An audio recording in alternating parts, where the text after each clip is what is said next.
Bonjour à tous et bienvenue dans une nouvelle série de Folie Botanique avec le très bon, l'inénarrable, le mémorable Romaric Perrochot, bien sûr. Bonjour. Bonjour madame la journaliste Anne-Lise Thomine. Bonjour monsieur Perrochot. Donc nous sommes au parc de Procès pour une nouvelle série de Folie. Parc de Procès qui a plein de monde. En ce moment il fait très beau, évidemment, il est très fréquenté. Exactement, c'est le troisième parc le plus fréquenté de Nantes, ou le deuxième avec l'île de Versailles. On a à peu près 1 million de visiteurs par an dans ce parc qui viennent. Voilà, des Nantais principalement, mais aussi des gens d'un peu plus... Enfin c'est Nantes, mais Nantes au sens un petit peu large, on va dire ça comme ça. Et dans ce parc, on a à la fois une grande histoire, parce que le manoir qui est derrière nous, il date d'une année facile à se rappeler, 1789. La famille Maraillon de Procès faisait construire ce manoir-là. Après, ça c'est... Un peu compliqué pour eux. Voilà. Et derrière nous, le parc a été refait après, plutôt dans les années 1830.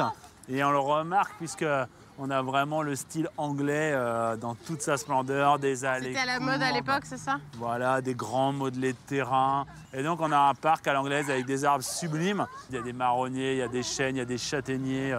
Il y a vraiment un cormier extraordinaire. C'est pour ça que c'est un lieu incroyable pour une leçon de botanique, n'est-ce pas? Exactement. Et puis il y en a des plus récemment arrivés, mais qui pour autant sont vieux. Puisque par exemple le magnolia dans lequel les enfants passent leur temps à grimper, autant dire que c'est insolite ce magnolia.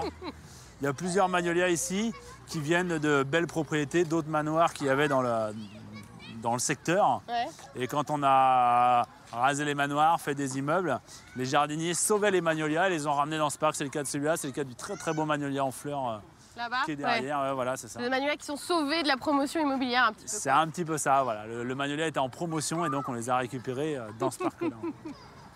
Donc en plus des magnolias comme arbre emblématique, on a celui-là, pas très vieux, mais c'est un sassafras en pleine fleur.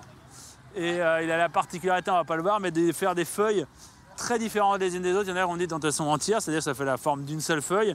Il y en a qui sont découpées.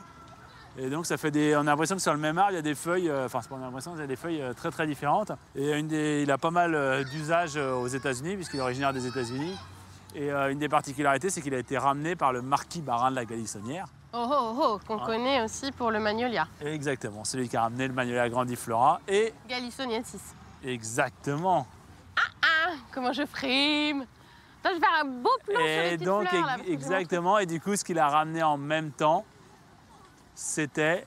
Suspense. Le tulipier de Virginie. Le petit tulipier de Virginie. Voilà, ce petit arbre de 40 mètres ridicule. De 10 mètres de circonférence, voilà. On a là peut-être, et même très certainement, le plus beau tulipier de Virginie du département. Ouais. Puisque l'arbre est exceptionnel par sa taille, par son ampleur. Il est arrivé en 1711 à Nantes, en France, et donc à Nantes. Et celui-là a dû être planté en même temps que le manoir a été fait. Alors le manoir a été refait après. Mais en 1789, c'est peut-être la seule pièce de tout le parc qui reste de 1789. Ce tulipier sublime. Et c'est vraiment le meilleur moment pour le voir. C'est à la fois, il a ses feuilles, donc il est vert, donc voilà, c'est peut-être plus joli qu'en hiver. Ouais. Mais comme les feuilles ne sont pas complètement ouvertes, il est encore bien transparent et on voit très bien les branchaisons. Sinon, le houppier, c'est-à-dire les branches, est dissimulé sous le grand amas de feuilles. Et on commence à voir pourquoi il s'appelle tulipier de Virginie, parce qu'il y a des tulipes, en tout cas des fleurs. Voilà. Et on voit des fleurs assez conséquentes qui commencent à sortir en fait. Et là, on voit la forme de la feuille qui ressemble à une feuille d'érable. Sauf qu'il n'y aurait pas la pointe du haut. Une forme de feuille assez particulière. Grâce à mon Regarde là. Télescopique de ma super GoPro. On voit la feuille. Et sur un groupe de feuilles, juste au-dessus, au milieu, on voit ce qui va être la fleur, qui est le bouton, la boule. Tout à fait, là, elle est là. Voilà. Et donc les fleurs sont rarement aussi grosses que ça. Donc ça a tellement surpris qu'on a dit, on dirait des tulipes perchées sur un arbre. Et donc on appelle ça le tulipier. Et quand elles sortent vraiment, ça ressemble à des tulipes ou? Non, ça fait une grosse fleur, quoi. Mais c'est pas... Enfin, ça fait entre les deux, quoi. Mais ça fait une grosse fleur en forme de gobelet, un petit peu. D'accord. Celui-là, faut pas le louper, quoi. Voilà. Et ce lieu est emblématique à Nantes parce qu'il y a un maire visionnaire en matière de jardin. On en a eu plusieurs. On a eu Ferdinand Fabre. Oui, pour le camélia. Qui a fait des plantes, voilà. Il y a eu actuellement, n'est-ce pas? Nous ne commenterons pas la poésie actuelle, mais... une maire qui met la ville dans un jardin. Et au milieu, on a eu Paul Bellamy.